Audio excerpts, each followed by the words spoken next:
So I understand that today was not a good day for the tank for Trevor contingent or the tank for anyone contingent, but I'm here to offer just a couple of nuggets of, hey, relax, it'll be okay, right? So number one, Vikings were not going to catch the Jets. They straight up weren't. The Jets are not going to win a game this season. Vikings at 2-5. At minimum, they're going to end with 6 wins. Yeah, I mean, this team, we knew this. Like when the Vikings were stumbling out of the gate at 1-3, 0-3, whatever in 3, that the Vikings hey, they were much better than their record says that they were, even though it goes against the stupid Bill Parcells axiom, right? So at 1-5, this team was way too talented than what they showed against the Falcons, and you saw what they did against Seattle, what they did against Tennessee. First 2 weeks against the Packers and the Colts, you sort of write that off as oh, you have a lot of young players who greatly could benefit from preseason, but no one got preseason, so you just got to suck it up.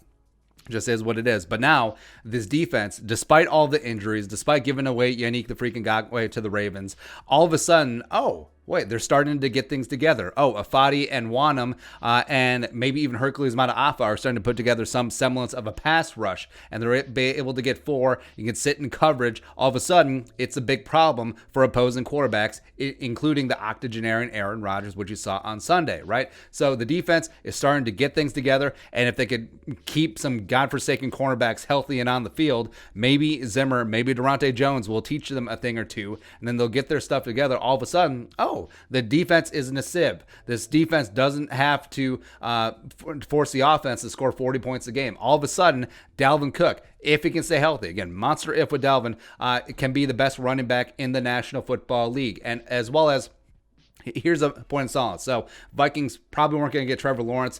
Can they trade up for him? I don't know if the Jets will give him away, sure. But no matter how the season ends up, maybe the Vikings get hot, maybe they end up 9-7, maybe they get a playoff seed, it's whatever. Take solace in that this is a deep-ass quarterback class, man. It absolutely is. And that second tier of quarterbacks is getting wider by the day because Justin Fields, going to be in there. Trey Lance, no pants for Trey Lance. The pride of NDSU is going to be in there as well. Zach Wilson, the pride of BYU. What else? I'm going to say. It doesn't matter. Mac Jones, Alabama, Kyle Trask, if that's your flavor, getting in there from Florida. There's going to be 6 or more quarterbacks taken in this first round. And as the season goes along, as far as the Vikings can go, even if they go 5-11, 6-10, 7-9, if the limiting factor is the quarterback, I think that will be apparent to everyone. It's already apparent for the fans. Now it needs to be apparent for the front office, the ones that gave him that monster extension, the ones that will have to eat that $21 million fully guaranteed money next year, that $41 million cap hit if and when they do cut Kirk Cousins. They'll have to realize that. And it doesn't preclude them from drafting their future franchise quarterback because, to be honest, any of the second-tier guys like Fields, Lance, Wilson, Mac Jones, they all have their strong points. They all have their flaws. I'm fine with any of them right now. I really am. So, and also, what's the difference between drafting a quarterback bust at 3 or a quarterback bust at 16?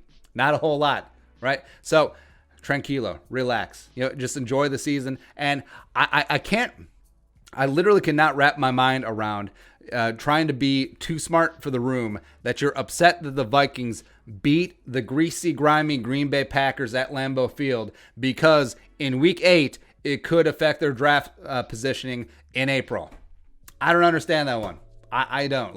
It would be one thing if this team was the Vikings that we saw Week 1, completely dead on. Actually, no, Week 2 would be better against the Colts, completely dead on arrival. Clear that was a JV team just playing with a bunch of the varsity. Then I could understand that. Then, okay, 0-16, sure. But the fact that we saw, you and I, everyone saw that this team has a lot of talent. This team is better than their record. This team, if they can get their heads out of their asses, can be dangerous and learn how to show up every single Sunday, not just when they feel like it. This team could be very, very dangerous come the end of the season and come January and potentially even beyond, right? So the fact that you can't even be happy that they beat the Packers, nah. Enjoy this win. Enjoy next week's win against Detroit. 3-5, staying alive. Monday Night Football, Week 10. All of a sudden, the Vikings beat the fraudulent Bears. Oh my. And then all of a sudden, you get to 5-5. Brand new ball game, baby. And Kirk Cousins learns his limitations. Justin Jefferson still stepping up. Dalvin Cook remaining healthy, leading the league in rushing as well as yards from scrimmage as well as touchdowns. He is the best running back in the National Football League, bar none, worth every single penny if he can stay healthy. Afadi continues to lead that defense. They generate more and more of a pass rush by getting home with 4. And then those cornerbacks, they learn more and trial by fire, and they get their stuff going. And then Zimmer finally remembers how to coach defense. It is so crazy, right? So even though it is fun, it is easy to talk about draft stuff, and I know some Vikings fans do want Zimmer gone. I sort of vacillate on that. Some days I want it to work out. Some days I just want to fire everyone, but I feel like that's normal being a fan. And it doesn't mean that you're wishy-washy. You're reacting to new information when it comes available. And that's the problem with football, is that every single game, 16 weeks a season plus playoffs, you're either winning the Super Bowl or you should tank for the number 1 overall pick.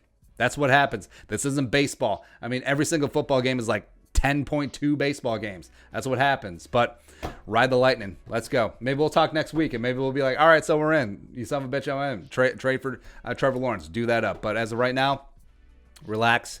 Enjoy this win. Go beat Detroit. All of a sudden, this team, whoo, getting dangerous. Let's go. Let's go. All right, but your thoughts. Don't tank for Trevor. Oh, ain't gonna happen, but let us know in the comment section below. Subscribe for daily Vikings takes. Want to support that work? Pull some of the Venmo. But until next time, Skull Production Value.